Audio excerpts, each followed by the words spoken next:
کسی زمانے میں ایک بادشاہ اپنے محل میں اپنی 3 بیٹیوں کے ساتھ رہتا تھا۔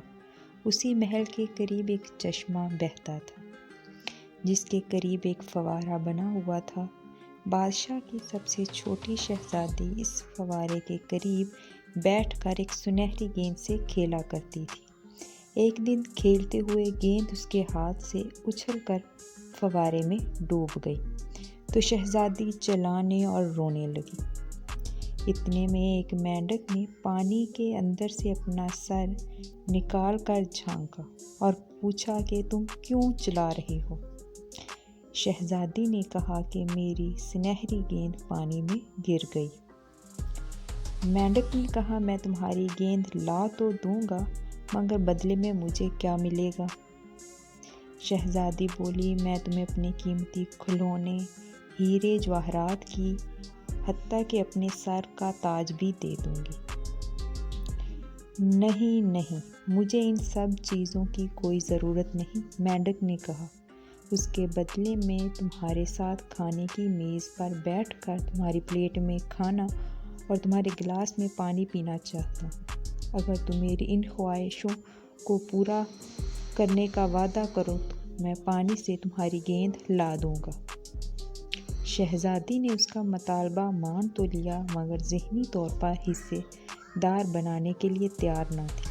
بہرحال مینڈک شہزادی سے وعدہ لے کر پانی کے اندر گیا اور ایک ہی پل میں سنہری گیند اپنے منہ میں لے کر آیا اور زمین پر پھینک دی۔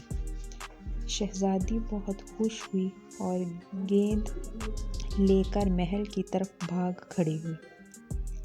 مینڈک نے کہا شہزادی اس قدر تیز نہ دوڑو کیونکہ میں تمہاری طرح تیز نہیں۔ لیکن شہزادی اس کی پرواہ کیے بغیر محل کی طرف بھاگی اور مینڈک کو بھول گئی۔ پھر اچانک کسی نے دروازہ کھٹکھٹایا اور بولا۔ شہزادی دروازے پر گئی اور دروازہ کھولا لیکن بدصورت مینڈک کو دیکھ کر مارے گھبراہٹ کے واپس اپنی جگہ پر آ کر بیٹھ گئی۔ دروازے پر کون ہے؟ بادشاہ نے پوچھا۔ ایک بدصورت مینڈک شہزادی گھبرا کر بولی۔ پھر تم مینڈک سے اس قدر خوفزدہ کیوں ہو؟ بادشاہ نے پوچھا۔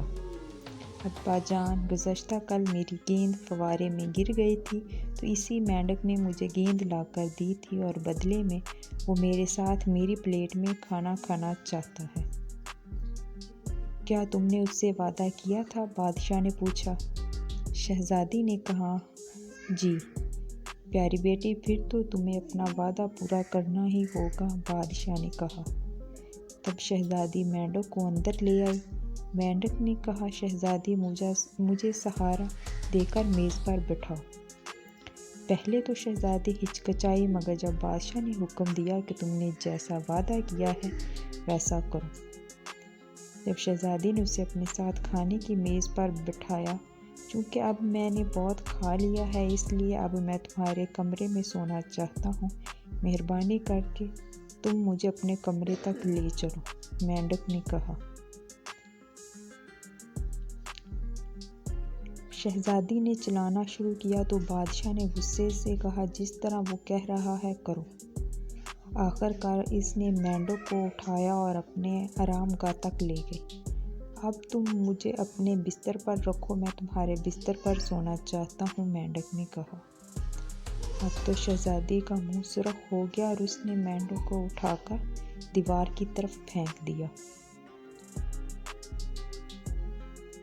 اور بولی بس اب بہت ہو گیا، اب تم گندے مینڈک میرے سامنے سے دور ہو جاؤ، تم میرا بستر خراب کر دو گے۔ لیکن یہ دیکھ کر اس کی حیرت کی انتہا نہ رہی جب زمین پر گرے ہوئے مینڈک نے ایک خوبصورت شہزادے کا روپ دھار لیا۔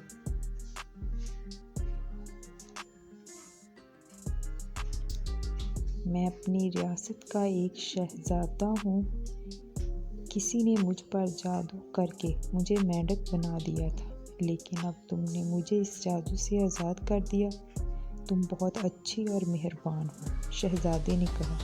اور جب بادشاہ کو معلوم ہوا مینڈک ایک خوبصورت شہزادہ ہے تو اس نے شہزادی کی شادی شہزادے سے کر دی۔ شہزادہ شہزادی کو اپنی ریاست میں لے گیا اور اپنی ہنسی خوشی زندگی گزارنے لگا۔